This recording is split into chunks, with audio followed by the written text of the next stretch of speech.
is deep. Just need more engage. You just need more engage with this dive comp. Grab the ultimate here, and the question is, yeah, Smolder could be a good lane into the Galio, but can you survive later?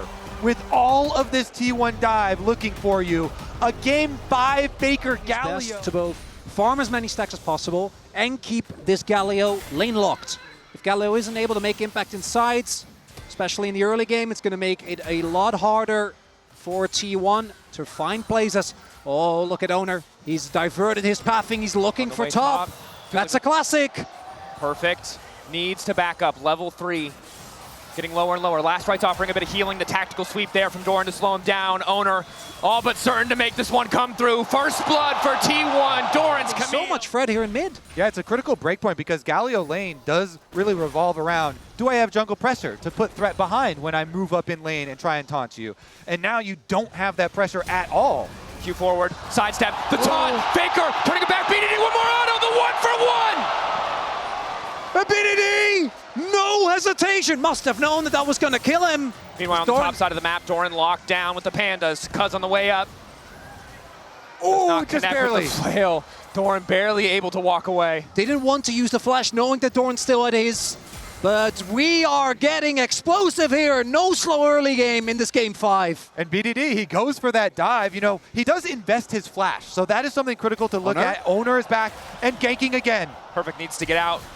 Has the flash available, but Doran just going to immediately flash follow. The adaptive defensive, the hook shot still there. The Q back for a bit of healing, but it's not enough. Beautifully played, no hesitation. Owner becomes nigh unplayable for KT. That it does, especially for BDD, the strongest point on the team currently, even as we see gold leads get bigger for Owner. And Doran cannot let the Camille start to take over. Perfect needs to stem the bleeding. You highlighted it so well. It's one of the few things that we haven't seen from him yet this tournament is now the hookshot wall dive is there. Doc Dom flashing away, but Owner's on the way as well. Ulti there, that's the Hextech ultimatum. Doc Dom likely to escape, but it looks like Peter will be sacrificed in return. The hookshot, making it out, send it play back into the tower, but it might cost carry his life.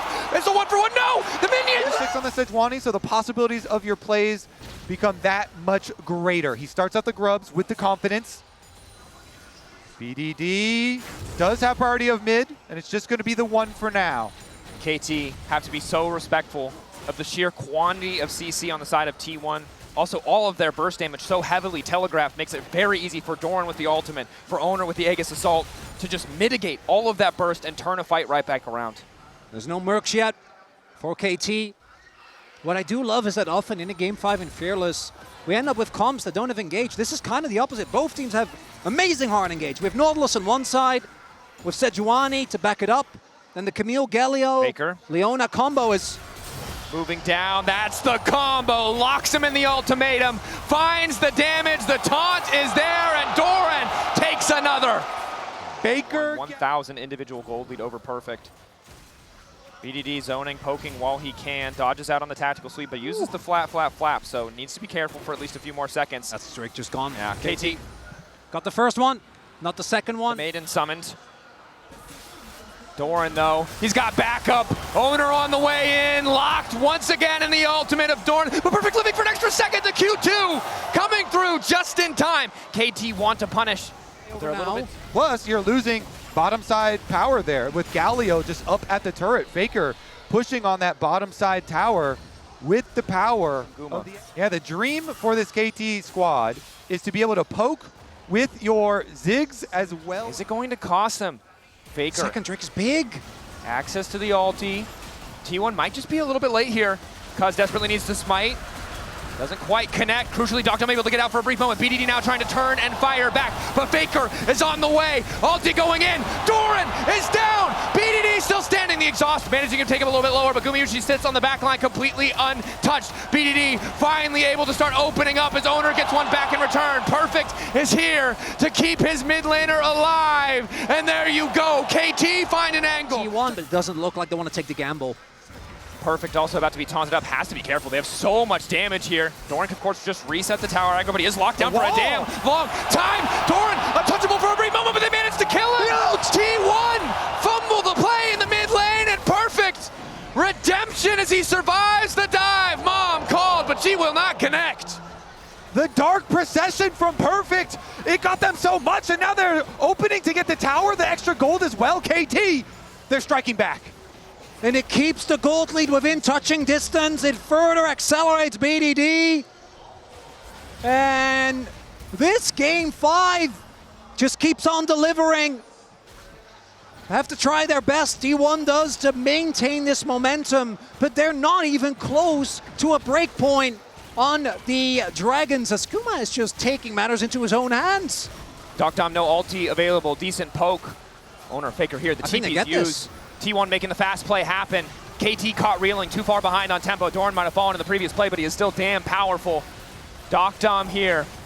T1 pushing them back. It'll take a miracle for them to get this one out. Owner, Peter coming in for the lockup, but Owner manages to get the objective, the fight coming out.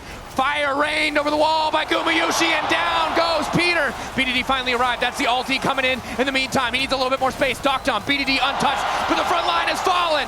BDD, CC'd, knocked into the sky, and right back into the grave. T1, get Otacon, and ace KT.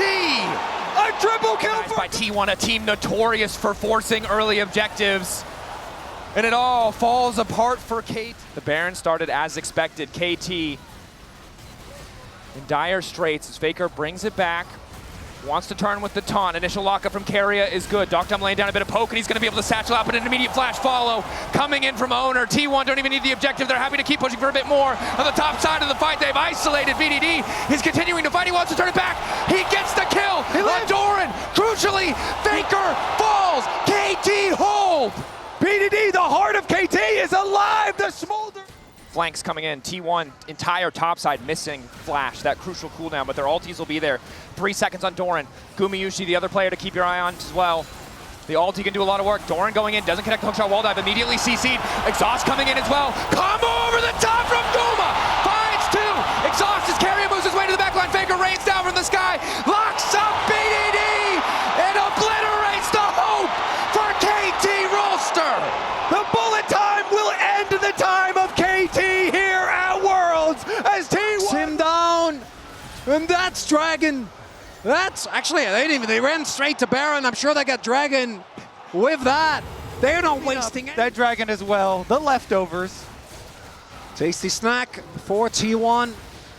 For KT, the item finishes few and far. They're looking to secure their 3rd World Finals win in a row. They don't want to give BDD the time to get that Infinity Edge. KT don't have the luxury of defensive items either for their key carries. Redemption, really all they have to protect Dom and BDD. Faker solo pushing in the mid lane. The tier 2 will fall. Bot lane inhibitor likely next. As Doran really cannot be contested by anything more than the entire force of KT as long as their Nexus stands. And all's on the line. T1, they can smell the weakness. 11k gold now.